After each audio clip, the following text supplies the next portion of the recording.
Welcome to the Lock Shop with Nielson and Hustler.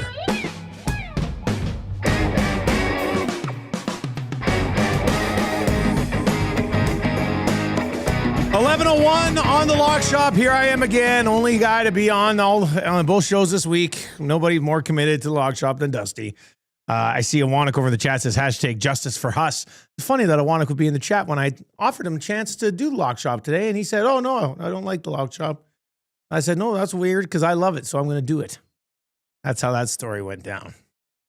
Anyway, thanks for being here. Hashtag justice for the Lock Shop. Let's win an Esty. Why not? The Lock Shop and all of Edmonton Sports Talk is brought to you by Play Alberta. We got a couple of plays already up. We'll give you those. Huss is going to join us. He's back from Vegas. Lots to discuss with that man. We'll get his early thoughts on some of the lines. We'll take a look at any movement in these playoff games as well. And the Winnipeg Jets sucked a big one. They are dead last in the league. They are in Gavin McKenna territory, but Gavin McKenna territory isn't as sexy as it was 3 weeks ago, even though he put up 4 points last night. But it was kind of like I know it's a bronze medal game. It was kind of like another game. Anyway, we'll get Huss's thoughts on all of that. Can't wait to catch up with him. So he'll be by playalberta.ca. Download the Play Alberta app as well. Playalberta.ca. You got your casino, you got your sports, live dealers, lottery, instance, and of course, the Lotto Max 50 million is tonight. You've got 9 hours and 26 minutes left to buy your tickets. 2 Max Million draws as well. Baptized Big U says, Dusty, you ignored the den for hours yesterday. Get off your high horse, host number 5. You texted me like right at the beginning of Oil Stream. I'm busy hosting, and then, after the show, I got busy doing stuff, and I forgot to send it in, but it was nice to know. Who just came up the stairs? That was heavy walking. Oh, Gage, yeah, that makes sense. He's a heavy walker. I think that's probably fair. Gage will be in on 2 guys and a goalie today, and myself, Gage, and Cass will dive into the hockey game. We do have a couple plays up already sitting there on the EST specials page. Download the Play Alberta app. You'll see us there, or at playalberta.ca. It's on the left side of your screen under the quick links. There is a link to GameSense there as well, so please use your GameSense when you are playing at Play Alberta. Here's the 2 that we've put together with you so far. We know the history that Draisaitl and McDavid have with the Nashville Predators. And it's an awful history if you're a Predators fan. These guys absolutely torch the Nashville Predators. Draisaitl has 10 multi-goal games in his last 20 games against Nashville. Only Jarome Iginla has scored more goals in a career against Nashville. And nobody has more points per game in their career against Nashville than Connor McDavid. So laid a couple out for you. We got the early bird bet of the day from the Nielsen show today. Oilers to win tonight. Draisaitl with a goal and McDavid 2+ points. That's plus 270. And then Dusty's play of the day, which I did put it out on Twitter about an hour ago. Connor McDavid and Leon Draisaitl each with a power play point tonight, and that is plus 200. So you can go to click on the EST specials page and find all of those at playalberta.ca. All right, he is back from Vegas. And I think he had a wonderful time. Huss, look at that. That's a smile and the face of a guy who just got back from Vegas. How much fun did you have down there? I had a blast. It was I told you before I went, when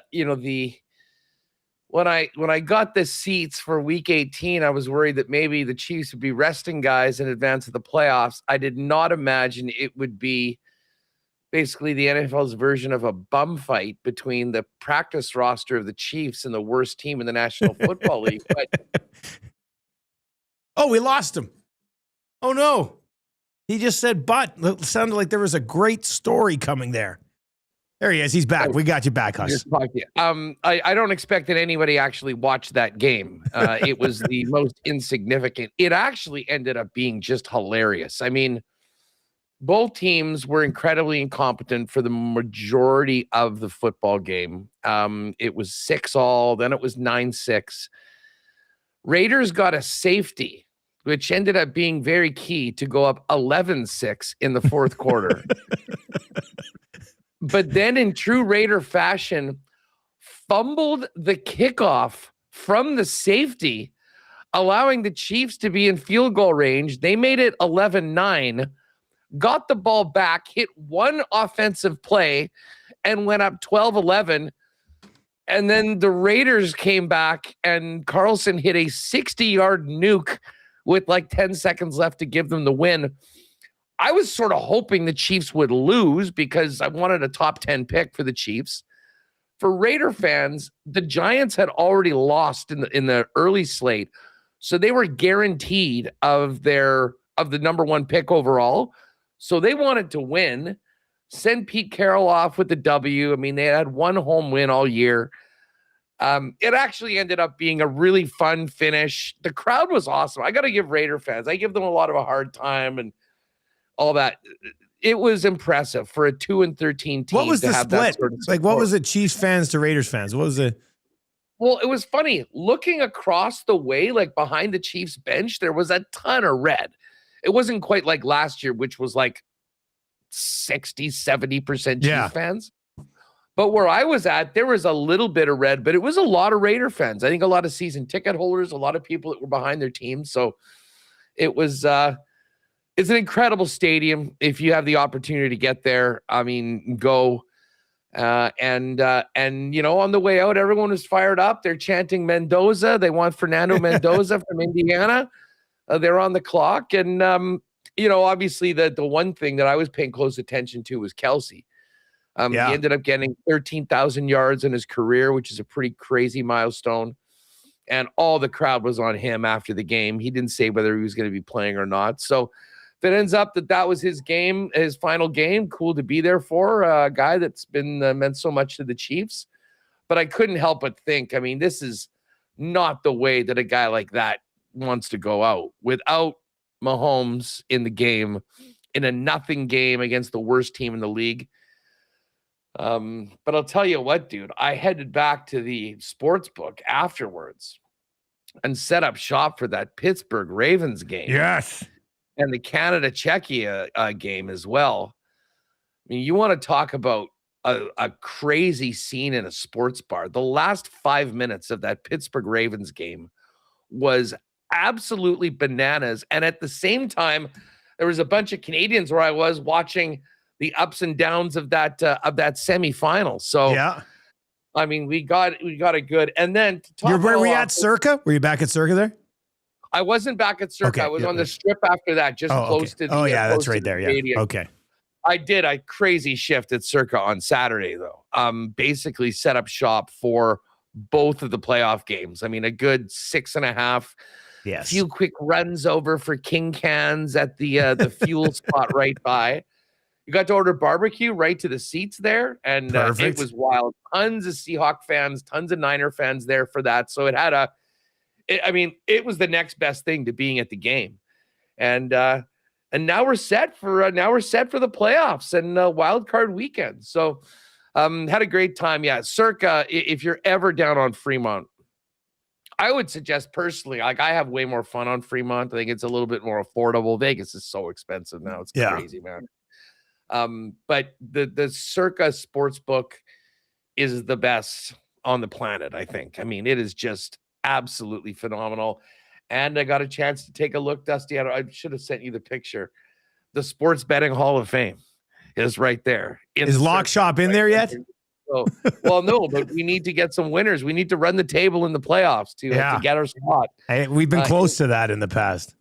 In there overall. And you know what? I should probably be in the Sports Betting Hall of Fame for something I didn't do over the course of the holidays. And I don't know if I've ever been in Vegas and not put a bet on my own team, but I did not bet against the Leafs. I didn't bet them against the Sens. And thank God for that, because oh my God, is it gotten bad here in the peg with the Winnipeg. I was going to say, how was it coming home, us here in Chevadeoff? So what Chevy say? Basically, they're going to stick to the plan. He believes in the group. Listen, I have the full State of the Union coming up today on WST. Oh boy. But listen, yeah, he said, this is obviously incredibly disappointing. And, he drives people nuts because there is sometimes a lot of word salad. Like he'll say a lot to not say much. And that's sort of been his MO. But everyone knows what the situation is. The offseason signings were brutal. Listen, they were exciting at the time, but they haven't worked out. The team has, gone so far below expectations that I think there's still a bit of a realization of where they are right now. Because 10 games ago it was like, okay, let's get back into it. Well, they've lost 9 in a row now. So, you're 32nd out of 32 teams. You've got 9 points and 7 teams between you and the playoff line. But I will say this, for the Jets to be in last place in the league, this is still a team with one of the best top lines in the NHL, an elite number 1 defenseman, and arguably the best goaltender in the world, certainly one of the handful of the best. It is inconceivable, almost impossible for them to be where they are right now in the standings, which means that if you want to have a franchise-changing draft pick, the hard part's actually already been done. So they're not going to do anything stupid like trade their first-round pick or trade their prospect and try to get out of it right now. He couldn't come out and say that, hey, we're waving the white flag on the season. But let's face it, they're going to go through this month of January, and the best thing that could possibly happen for the Jets is that they continue to play hard, maybe don't get the results, but some of those guys in the middle to bottom 6 actually get going and reestablish some semblance of trade value going into the deadline. And then once you get past the deadline, then I think we'll hear a different toll, an acceptance of where the team is right now, and a plan moving forward to make the most of the remaining games, and whether that's giving some young players some playing time, some of the vets that have played well with the Manitoba Moose that might be deserving of a spot, open up some spots on the roster through trades or moving some guys on that don't fit and won't be here beyond that. And then, hope that you stay kind of where you are in the standings and, can pick in the top 3. And then the team and the core is good enough that if you get some influx and have a bit better luck with your offseason moves, there's no reason why this team can't be back to being a playoff team and a contender next year. So he wasn't able to. And the other thing is if you just go in and say, the season's really been sunk on, people want him to own it. And I get it. He said, it starts with me and all that, but that wasn't enough for a lot of people. But if you basically go and right now, 40 games in, talk about the Taves, Nyquist, Pearson, Koepke signings as the difference and why the team isn't where they are, you're basically running a bus over these guys that are still playing tomorrow. So that wasn't going to happen either. So it's tough to satisfy people in an accountability like that when your team is where they are right now. And unfortunately for Jet fans, I think you basically just sort of have to hold the nose, see what plays out over the course of January, and assuming that there isn't some sort of miraculous turnaround, have the team acknowledge where they are and govern themselves accordingly post-trade deadline going into the offseason in a year that they're not going to be part of the playoffs. Wild to be saying that on January 6th. It's wild to hear this being said on January 6th about the Winnipeg Jets. It really is. Especially after the last few years that they had, it's quite stunning. And you know what? When they played the Oilers not that long ago, Calvin Pickard basically goalied them in that game. I thought the Jets played really well. I was like, man, the Winnipeg looks pretty good. What's going on here? That sort of a result right now is awesome. Go out there, play hard, and do well. And if you don't end up winning, that's not the worst thing. But you want your team to have some character. You want to have a heart. You want to, you don't want them to just straight up quit, which to their credit, they haven't. But I think you do have to operate in the realm of reality, which I do think the team is doing, but they couldn't just come right out and say, hard to believe it, but we're screwed and that's it for this season and move forward. Even though I have a feeling that I think if you really look at it and what they would have to do to get back into the playoff, I mean, they're 9 points back and have to pass 7 teams. That's a lot to ask.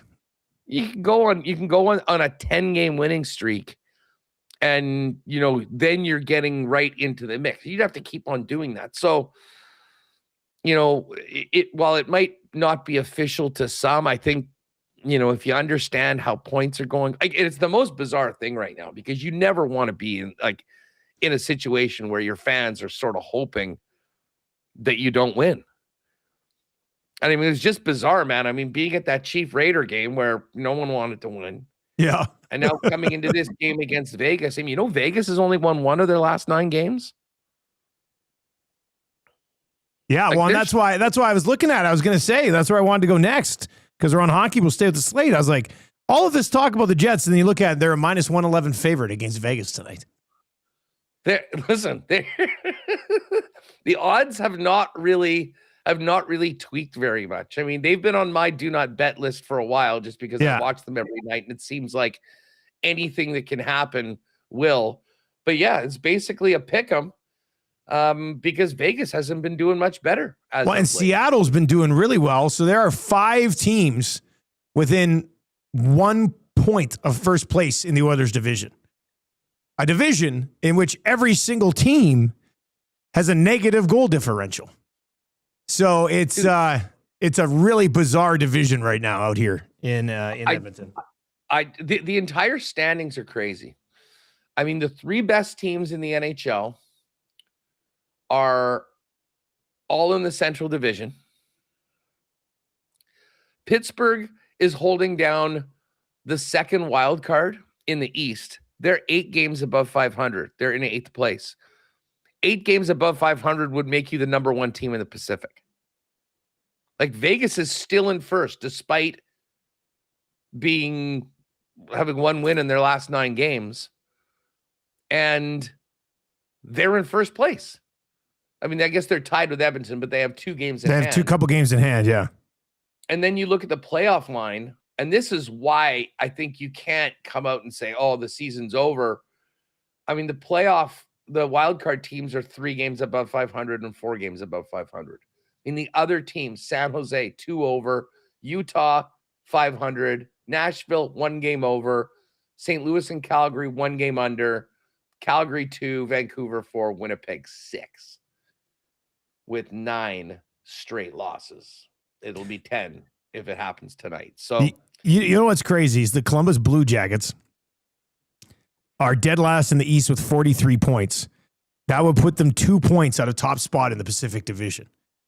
And they're dead last. They're dead last in the East, and they're 2 points back of the Ducks and Kings. Yep. That's crazy to me. Breaking news. What do we got? Avalanche lose a game. Oh, you scared me for a second. And they lose Landeskog. He got hurt since we last spoke. He ran into the post heavily. But yeah, they lose to Florida, right? So that's 3 regulation losses now on the year. 31-3-7. I mean, they are, and that's the other part of, this whole Jets conversation. No, don't quit on the season. This team can still make the playoffs. Well, it doesn't matter because you're not beating those teams anyway, right? Okay, enjoy a week of postseason in 2 games against the Colorado Avalanche. I mean, it's pretty hard to imagine. Although the funny thing is, just the way the math is, if the Jets actually made the playoffs, they by definition would be the hottest team in the league in the second half of the season. To get to the playoffs, they need to be. So yeah, what do we got tonight? We got a pretty big slate of games. Yeah, there's a lot going on tonight here. Let me bring up our starting goalies tonight, and we'll take a whip through that. Then we'll build a little NHL parlay for this evening. Then we'll slide over and take a look at these numbers for wildcard weekend in the National Football League. I did send the grandest of parlays over to the folks at Play Alberta. They should have it and have it up shortly. Here are your starting goaltenders tonight in the National Hockey League. Dallas is in Carolina. It'll be Ottinger for the Stars. That's a big game. And Brandon Bussey will go for the Hurricanes. Vancouver is in Buffalo. Demko confirmed to start for the Canucks. Ukko-Pekka Luukkonen is listed as likely for the Sabres. Vladar will start for the Flyers. They're at home tonight against the Ducks. The Lightning are hosting the Colorado Avalanche. Both goaltenders in that one listed as unconfirmed right now, but they have Vasilevsky and Wedgwood listed there. Bobrovsky will start for the Florida Panthers. They're in Toronto. Joseph Woll will start for the Maple Leafs. The Devils are at the Islanders. It'll be Markstrom versus Sorokin. Both of those are confirmed. Nothing confirmed yet in that Vegas-Winnipeg game. Connor Ingram will start for the Oilers. They're at home tonight against the Nashville Predators. UC Saros listed as unconfirmed. And then later on tonight, San Jose hosts Columbus. Nothing confirmed between the pipes there. And the Boston Bruins roll into Seattle to take on the Kraken. Grubauer has been excellent lately for the Kraken. Looks like Joey Decord and Jeremy Swayman. Unconfirmed, though, at this point in that one. So, yeah, Huss, it's a Tuesday. There's always lots of games on Tuesday night in the National Hockey League, and tonight no exception. So what are you looking at? Well, let's see what we have here. This Dallas-Carolina game should be a real good one. You don't see Dallas a plus 118 dog very often, but, I mean, Carolina is one of the top teams in the East. Avalanche back at it in Tampa, coming off their loss. I mean, we don't have a lot of data of the Avalanche after a loss, a regulation loss.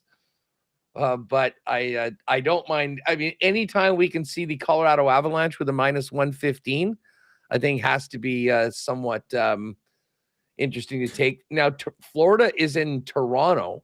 Florida is in Toronto, yep. Florida just beat. It sounds like Kachuk's actually back in a contact jersey. He won't play as well. He won't play. But I do look at Florida as potentially a pick. And then, I mean, listen, Edmonton and Nashville.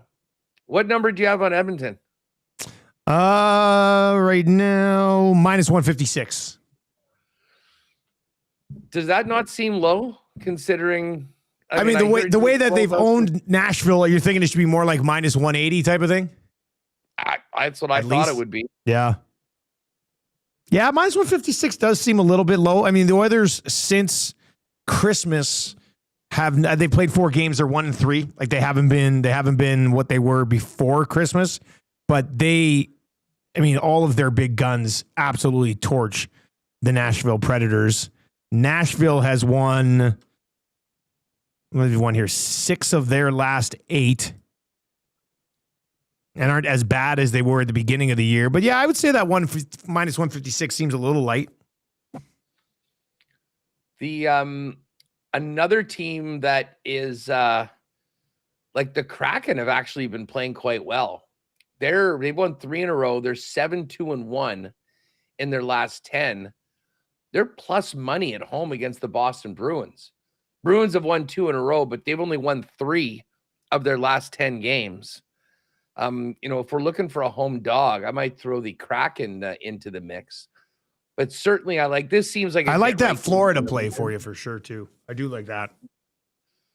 Yeah. So I mean, Avs, Florida, Edmonton, and if we want to plus money like a little home dog, I think the Kraken, San Jose plus 106 ish in and around against Columbus is also a team that I think we could take a look at. I mean, listen, the Sharks are.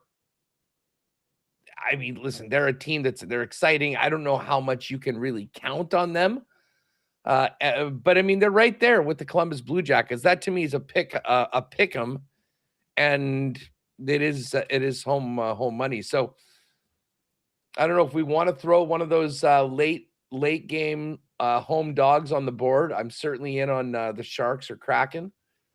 I love Edmonton tonight, and I like the Panthers. And I mean, what do you think about the Avalanche at Tampa? Like, well, I was looking at that game as you continue to kind of take a look at the rest of the board. I just sort of looked at where those teams have been recently, And so Colorado, I mean, they're 1-9 in their last 10. They were cruising along like they have been all year. They lose 2-1 to Florida. Tampa has won 7 in a row. And they've been scoring goals like crazy. Like, look at Tampa right now. Since December 20th, they put up 6 on Carolina, 1-6-4. Beat St. Louis 4-1. Beat Florida 4-2. Beat the Habs 5-4 in a shootout. Beat the Ducks 4-3 in overtime. Beat the Kings 5-3. Beat San Jose 7-3. Now, this is their first game back after a 3-game road trip out in California. So, I mean, they would have had 2 days off between games, though. So that might ease that pain a little bit if you worry about coming back after a trip all the way across the country. I mean, this is a game that I absolutely am intrigued to watch. And you'd have to think Colorado bounces back. But if they were ever going to lose 2 in a row, it might be to a Tampa team that's won 7 in a row. Well, exactly. That's why, I mean, I think with the way Tampa's playing, maybe that one's a stay away, and we go with Florida and Edmonton. And I mean, do you like either Sharks or Kraken at home? Well, it's Islanders game. It's plus 105 for Seattle, plus 107 for San Jose. So we got a home dog in both of those. The Islanders are plus 100 at home against the Devils.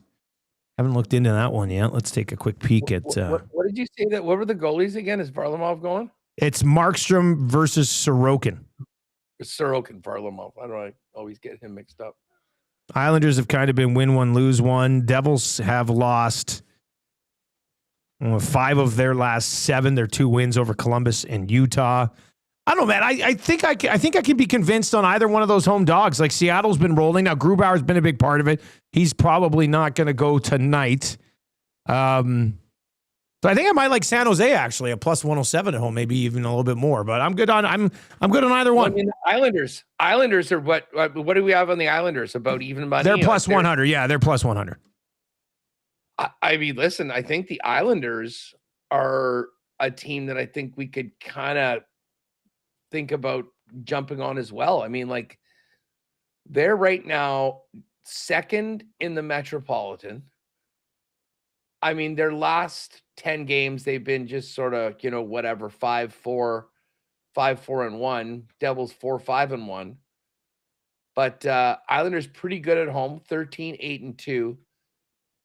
Jersey basically 500 away.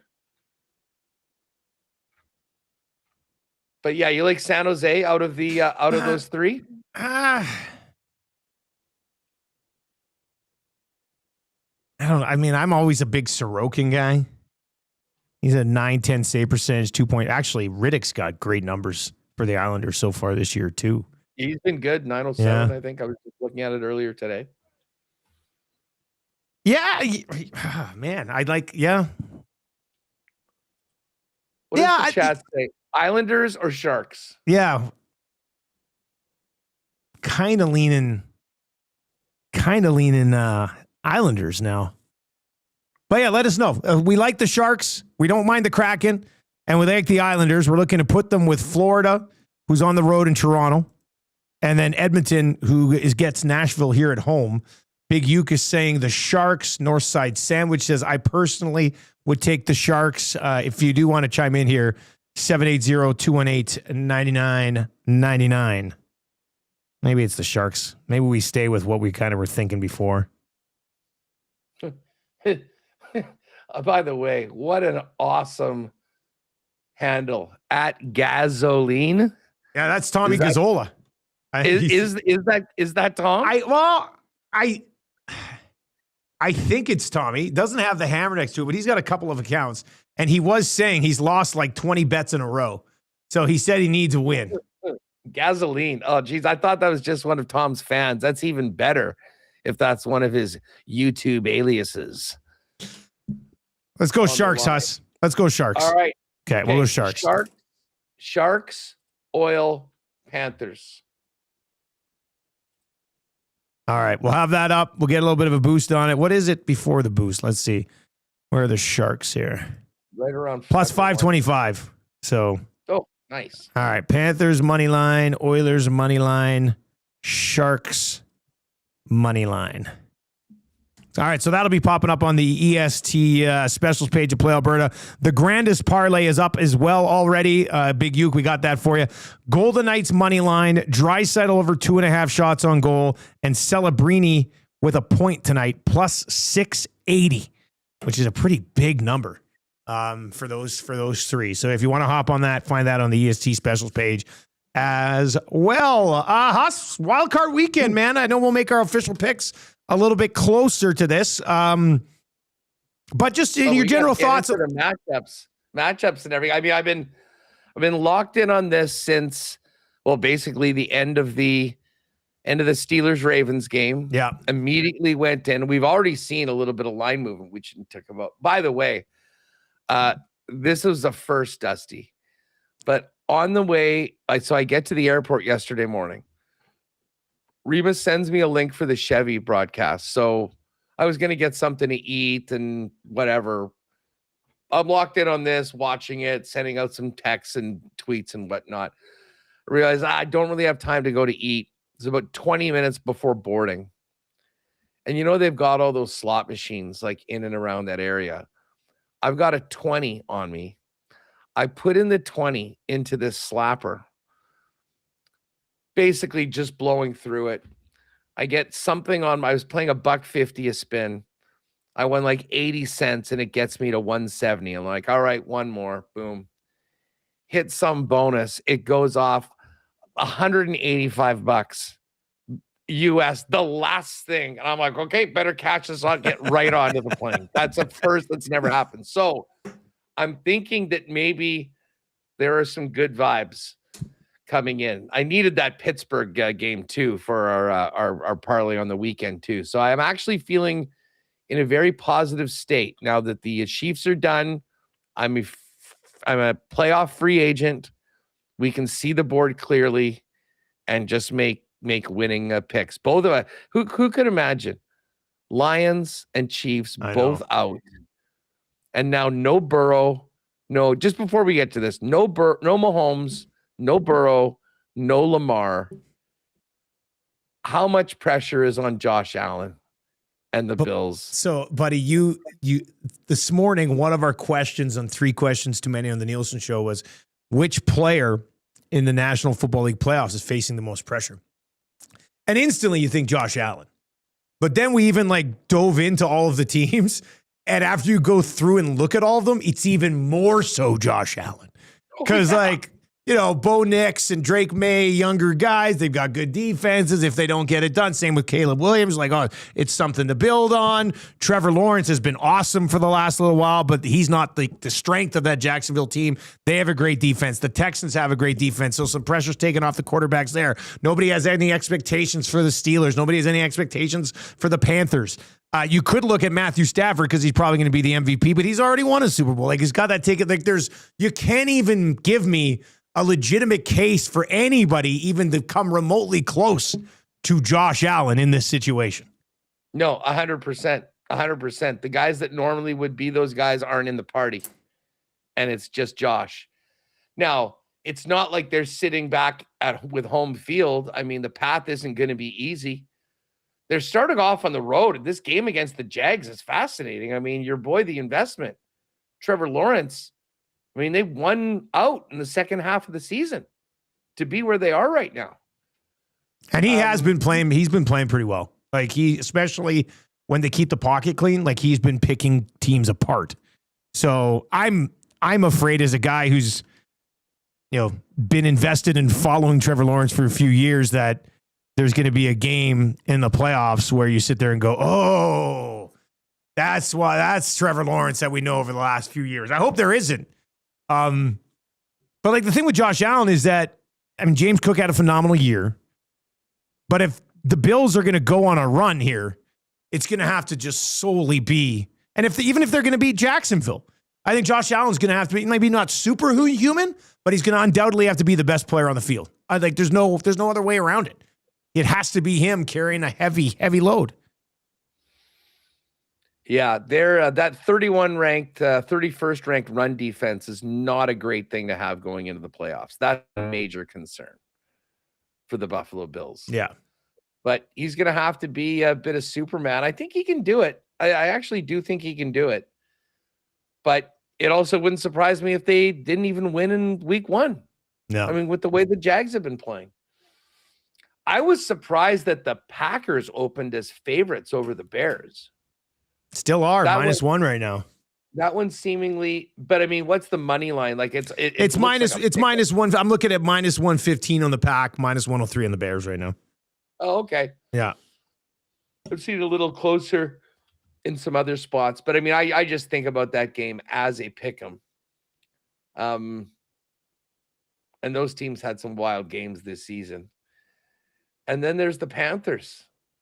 The Panthers was 9.5 when it opened, 10.5 now. They beat the Rams this year. I said it to Awanik yesterday when we were doing it. I said, look, it might be a good wake-up call for the Rams that, hey, if we take them lightly at all, they can beat us. They have beat us. I'm not expecting Carolina to win this game by any stretch of the imagination, Huss, but 10.5 is a pretty big number when they've already beaten a team this season. That's a massive playoff number. No, for sure. If this is 10 plus the hook, it's maybe going to be tough to not be on the pen, because you can even get a little backdoor cover there. You're down 17 late and you get a late touchdown. I got, by the way, but one of the backdoor covers of the year. Shout out to Tyler Shuck and the Saints for coming in. Atlanta got the win. Saints got the cover, and they took care of business for the Panthers. Did the Falcons? Then of course Raheem got fired 30 minutes after the game. Right away, you're done. They didn't wait any. They did not pack your shit up. Time. I'll tell you what. One of the other, like that Seattle, San Francisco game was wild, and I was on Seattle, and I saw you cheering in the sports book. Yes. Yeah, I saw. Yeah. I think I saw a video of you hitting the seat in front of you. I mean, Yeah, someone asked, so who is that in the seat in front? Well, no idea. Just some people there. But it was when the Tampa Seahawks parlay came through, and we cashed a ticket. But I know San Francisco did not look good in that game. I'm shocked that Philly's a 4.5 point favorite though against the Niners. Buddy, I'm seeing it at 5 right now. 5. I seen it at 5 right now. It was 4. I thought I saw it yesterday morning at 4, and then it was 4. And I'm looking at Eagles -5 right now. That's why I was going to bring it up with you. I mean, has there been some sort of injury update? That went against the Niners here. Like, what is the latest injury report for the Niners? I'm not sure if anyone, got knocked out of that game. I mean, Kittle played. Purdy got banged up at the end. Yeah, but I see here it says he's okay. So he's fine. But man, it's a pretty awesome slate. You've got 2 basic pick'ems with the Bills and Jags and the Packers and Bears. The early Saturday game, which is, it's just incredible that it's not the Texans in that game. Like, I think the Texans, every single time they've ever been in the playoffs, they played the early Saturday game. Yeah. But because the Steelers play late, that's actually going to be the Monday nighter now. Houston at Pittsburgh. Is there any way you think Pittsburgh, like, they're 3.5 point dogs at home? Texans defense, I feel, are just going to eat Aaron Rodgers alive. But what do you think about Tomlin pulling another rabbit out of the hat here?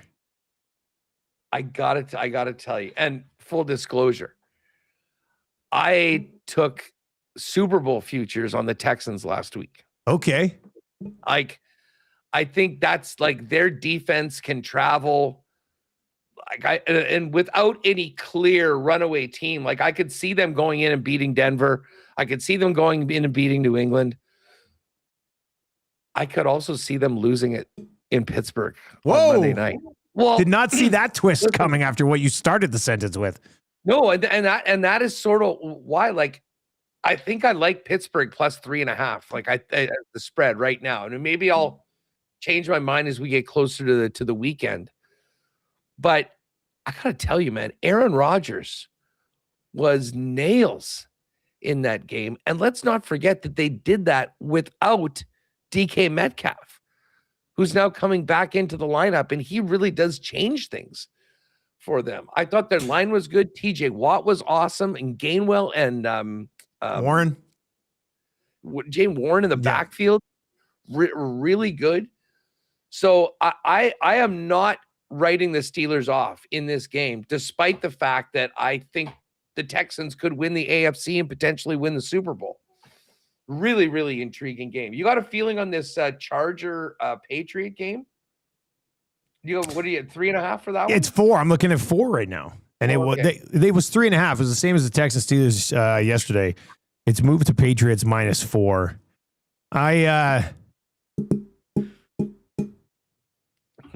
Night game outdoors in Foxborough. Not exactly what the Chargers wanted, I think. Yeah, I think this has been one of the more difficult ones so far over the last couple of days to kind of get a feel for. But just because the number's sitting at 4 right now. And New England, if you go look at their list of teams that they defeated this year, and the schedule was very easy, but Drake May's a gamer.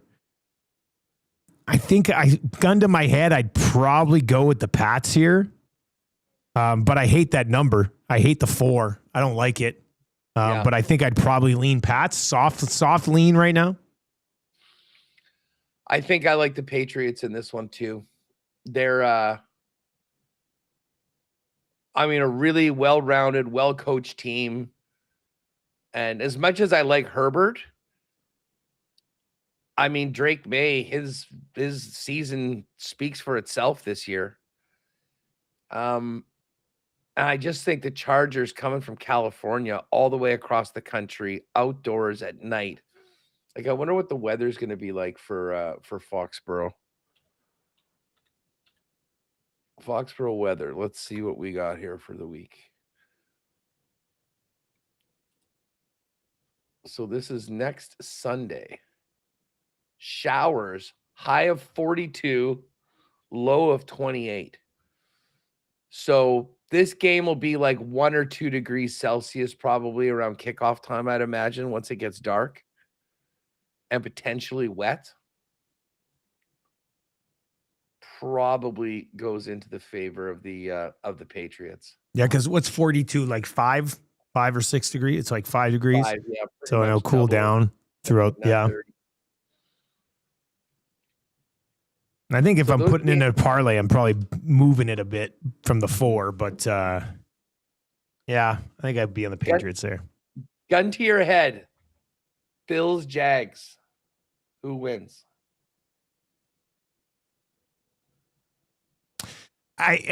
Gun to my head, I think Josh Allen finds a way. I'm with you. But I hope it's Trevor Lawrence and the Jaguars. And I'm not an anti-Bills guy. But Jacksonville's had a really good year. We were looking at their game log yesterday. Like Jacksonville, I think were they the team that we looked at? And we're like Buffalo lost to Miami, Buffalo lost to Atlanta, whereas the Jags this year, their losses were Bengals in week 2, and then since then they lost to the Seahawks, top team in the division in the conference. They lost to the Rams, one of the 2 Super Bowl favorites, and they lost to the Texans. Those are respectable losses, right? Like those, You're not going to blame them, but they beat everybody else in front of them, and they beat the Texans, and they beat the Niners, they beat the Chiefs earlier in the season. They beat the Raiders, they beat the Chargers, the Cards, then the Titans, the Colts, the Jets. They went into Denver and beat the Broncos, and that's when I think everybody had to start sort of taking them seriously because they hung 34 on the Denver Broncos defense on the road in Denver. That was the game for me. That was the game. I'm like, oh, Jacksonville, okay.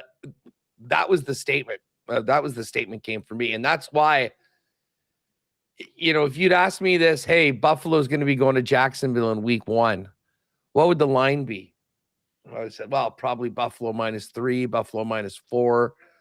The fact that this is, and let's make no mistake about it, the one and the fact that Buffalo is just a slight favorite is all Josh Allen. It's Josh Allen, yeah.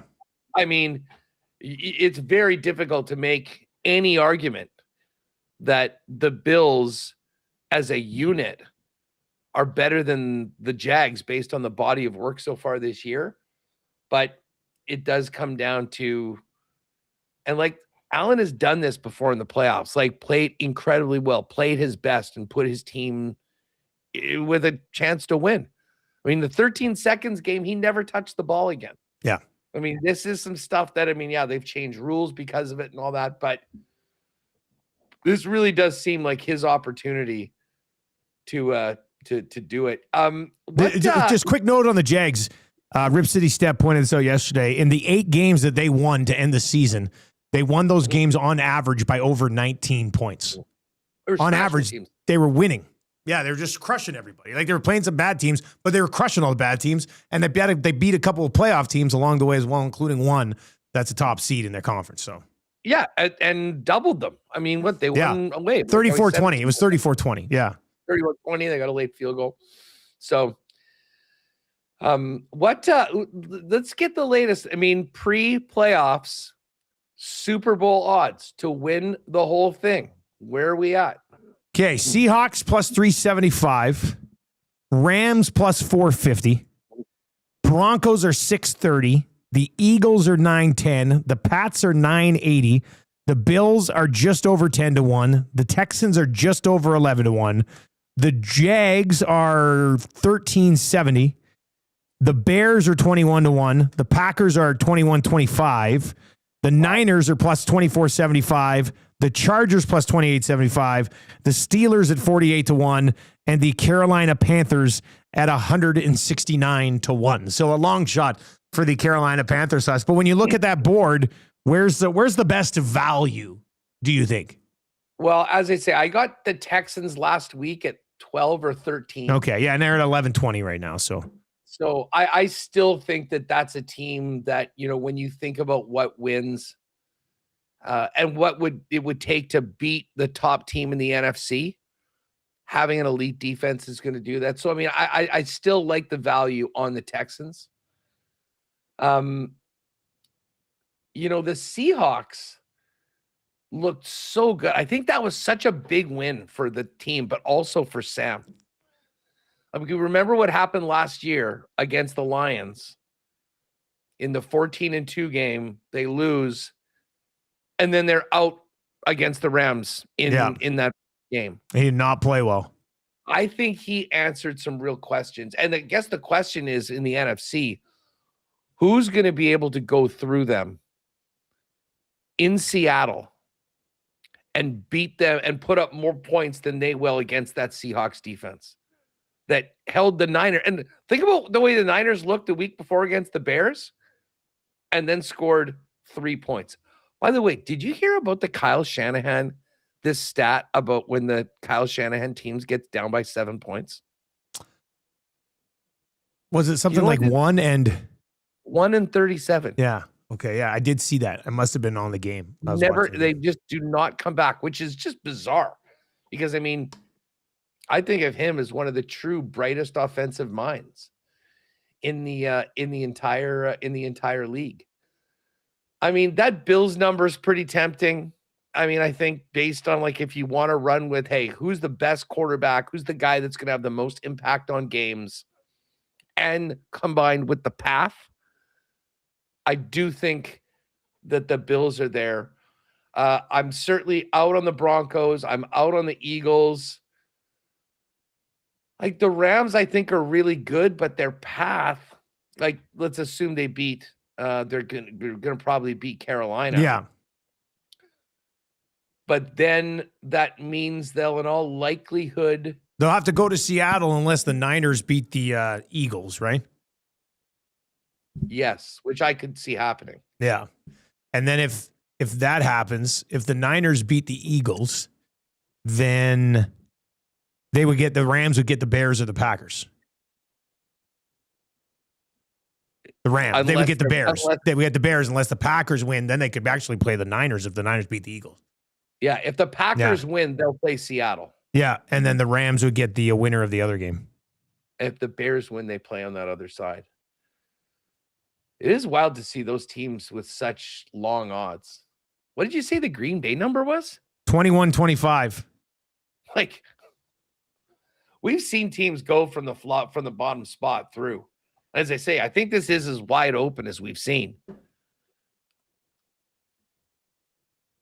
Green Bay's got a pretty wild history in Seattle, too, now that I think about it. This is more from the Aaron Rodgers days, but got one of the most infamous Hail Marys ever, I believe, was in Seattle, courtesy of Mr. Rogers on Monday Night Football. I think I was at an Oilers game in the old building when that play went down. Like they had the game on the TV or something. I remember watching an Aaron Rodgers Hail Mary in the old building downstairs for some reason. That might have been it. Well, we'll have a couple days to lock in these picks before we make it happen. But early leans, I think I'm going to take the points with the Niners. I think I'm going to take the points with the Steelers as long as it's more than 3. And I'm really I got to do more work on this Packers-Bears game. I think I could be convinced to take the Jags over the Bills, as much as right now my initial feeling is, well, you're going to go with Josh Allen in this spot. And I'm sort of with you. I think even at 3.5 or 4, I do think the Patriots probably there's a bunch of things I think that play into the favor for Vrabel's squad against the Chargers. One quick text, and then we'll find out what's coming up on Winnipeg Sports Talk today. But Norman at Combine texts in and says, my old neighbor had a layover in Vegas, put $20 in a machine and won $1 million. Needless to say, he missed his flight. Can you imagine having a layover in Vegas and you're at the airport and you throw some money into a machine at the airport and you hit $1 million? My God, that's ridiculous. Listen, I was pumped with my 180 or whatever I got. State of the Union on WST, Huss? Yeah. I mean, I'll been away for a couple days. We're at the midway point of the season, so I'm going to get into all of that. My thoughts on that. We hear from Kevin Cheveldayoff. And then my old buddy Gary Lawless is going to join us. Oh, Lawless, boy. Lawman's in town with the struggling Golden Knights. So we'll talk that, a little Olympics, get his thoughts on the Jets. Sean Reynolds from Sportsnet's going to join me. Rennie had many takes coming out of yesterday, so that should be a really good segment. And then, we'll talk a little bit more about the NFL playoffs at the end of the program and go from there. Good stuff, man. Great having you back, and we will chat with you tomorrow. Right on. Good luck to the Oilers. Let's keep them. Let's make sure that they take care of business on our parlay tonight. I think they will. There you go. That's Huss from Winnipeg Sports Talk. WST firing up in about 7 minutes over on the Winnipeg Sports Talk channel. We've got 2 guys and a goalie for GS Construction coming down the pipe here on Edmonton Sports Talk today. Here is what we've got on our EST specials page at Play Alberta so far. Go to playalberta.ca, click on sports, then click on EST specials. Here's the full slate so far. Early bird bet. Oilers to win. Draisaitl goal. McDavid 2 points or more plus 270. Dusty's play of the day. McDavid and Draisaitl both with a power play point plus 200. The grandest parlay. They had missed the Napoli money line in there, so I had them added. It's been corrected. Golden Knights money line, Napoli money line, Draisaitl over 2.5 shots on goal, and a Celebrini point tonight boosted to plus 920. And then the Lock Shop partner parlay, Panthers money line in Toronto, Oilers money line at home against the Preds, and the Sharks on the money line at home against the Columbus Blue Jackets. That's at plus 550. So hop on over to playalberta.ca, click on EST specials, and sprinkle away until your little heart's content. And best of luck if you are going to be riding with us tonight on that. Lots to get to in the world of hockey on 2 Guys and a Goalie today with myself, Joaquin Gage, and Matt Cassian. We'll get the guys' thoughts on Canada having to settle for bronze at the World Juniors. We'll dive into the Oilers and Preds as well, and a little hired or fired as well for GS Construction coming up on 2 Guys and a Goalie. That'll lead into EST Afternoons with Hernan Salas and Joaquin Gage, which will lead into the Reed Wilkins Show from 3 until 6 today, and then that will lead into the GCL Diesel pregame show as Tommy Gazzola gets you set for the Oilers and the Preds. That's going to do it for the Lock Shop today. Thank you very much for joining us. Best of luck if you're riding with us tonight, and we will talk to you tomorrow.